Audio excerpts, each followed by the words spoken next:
Let My People Go, a poem by James Weldon Johnson.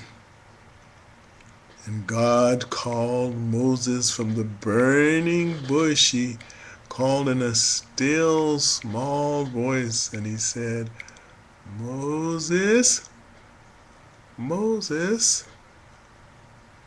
And Moses listened, and he answered and said, Lord, here am I.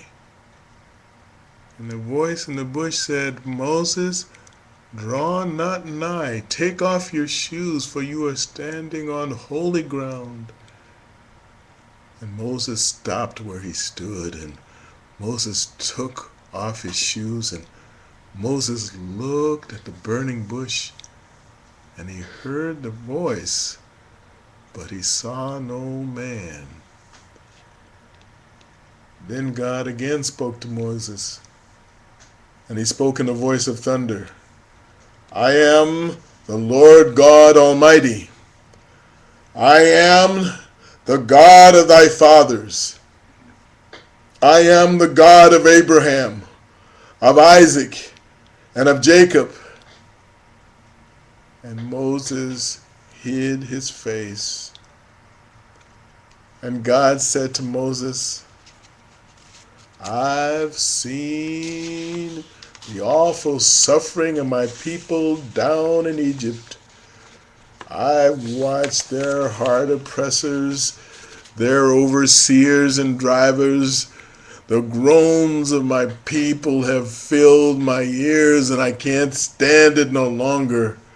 So I'm come down to deliver them out of the land of Egypt, and I will bring them out of that land into the land of Canaan. Therefore, Moses, go down into Egypt, and tell old Pharaoh to let my people go. And Moses said, Lord, who am I to make a speech before Pharaoh? For Lord, you know I'm slow of tongue. But God said, I will be thy mouth, and I will be thy tongue. Therefore, Moses, go down into Egypt land, and tell old Pharaoh to let my people go.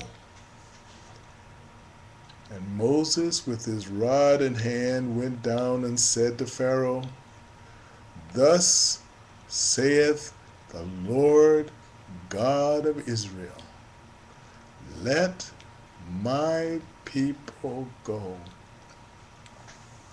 And Pharaoh looked at Moses. He stopped still and looked at Moses.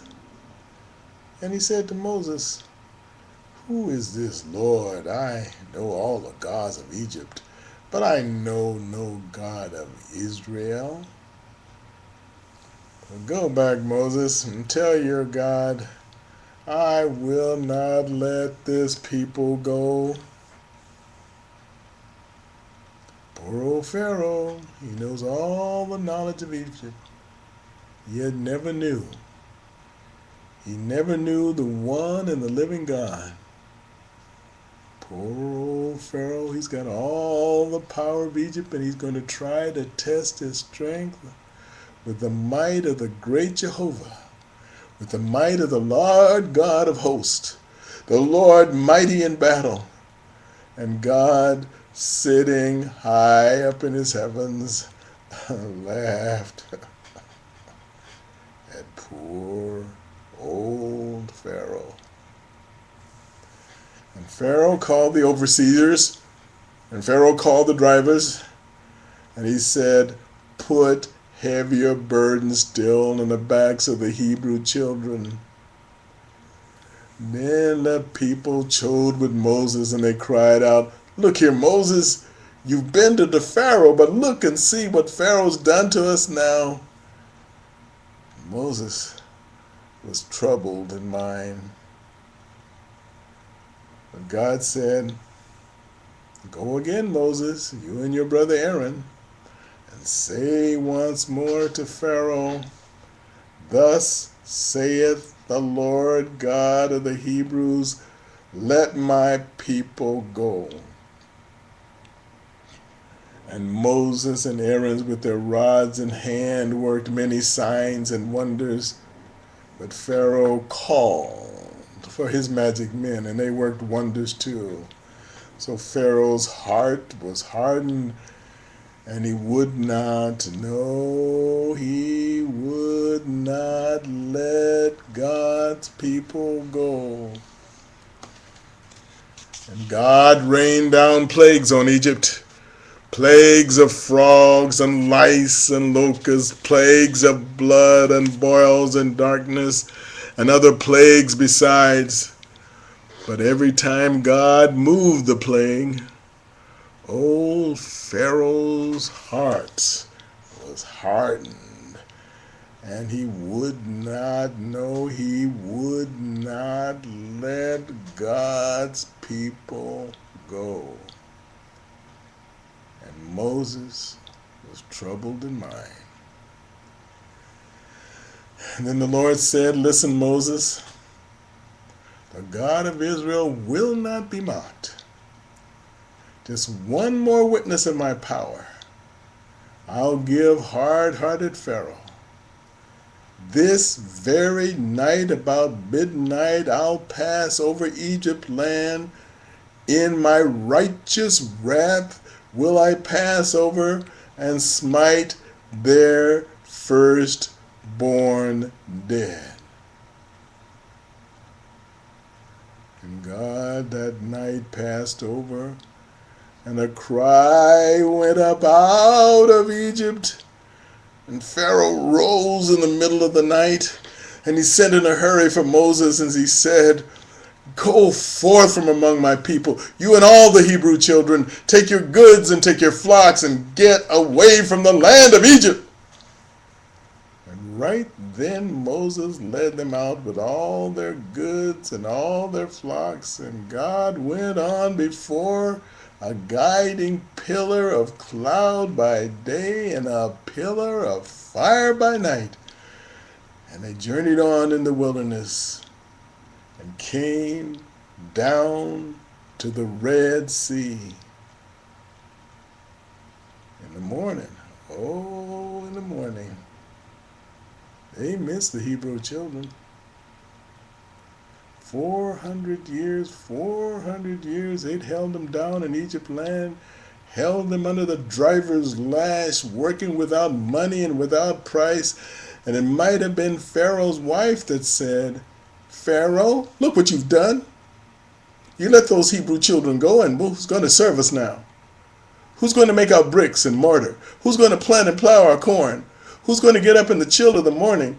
And who's going to work in the blazing sun? Pharaoh, tell me that. And Pharaoh called his generals. And the generals called the captains.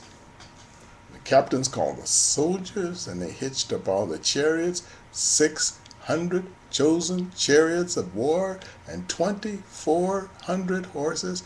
And the chariots all were full of men with swords and shields and shiny spears and battle bows and arrows. And Pharaoh and his army pursued the Hebrew children to the edge of the Red Sea. Now the children of Israel, looking back, saw Pharaoh's army coming. And the rumble of the chariots was like a thunderstorm, and the whirring of the wheels was like a rushing wind, and the dust from the horses made a cloud that darkened the night, and the glittering of the spears was like lightning in the night. And the children of Israel all lost faith. The children of Israel all lost hope. Deep Red Sea in front of them and Pharaoh's host behind, and they mumbled and grumbled among themselves. Were there no graves in Egypt? And they wailed aloud to Moses and said, slavery in Egypt was better than to come to die here in this wilderness. But Moses said, stand still, and see the Lord's salvation. For the Lord God of Israel will not forsake his people. The Lord will break the chariots. The Lord will break the horsemen. He'll break great Egypt's sword and shield, the battle bows and arrows. This day he'll make proud Pharaoh know who is the God of Israel. And Moses lifted up his rod over the Red Sea, and God, with a blast of his nostrils, blew the waters apart, and the waves rolled back and stood up in a pile, and left a path through the middle of the sea, dry as the sands of the desert. And the children of Israel all crossed over onto the other side. When Pharaoh saw them crossing dry, he dashed on in behind them. Old Pharaoh got about halfway across, and God unlashed the waters, and the waves rushed back together, and Pharaoh and all of his army got lost, and all his host got drowned.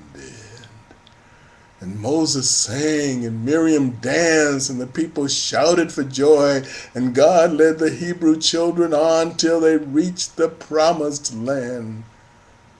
Listen, listen, all you sons of Pharaoh. Who do you think can hold God's people when the Lord God himself has said, let my people go?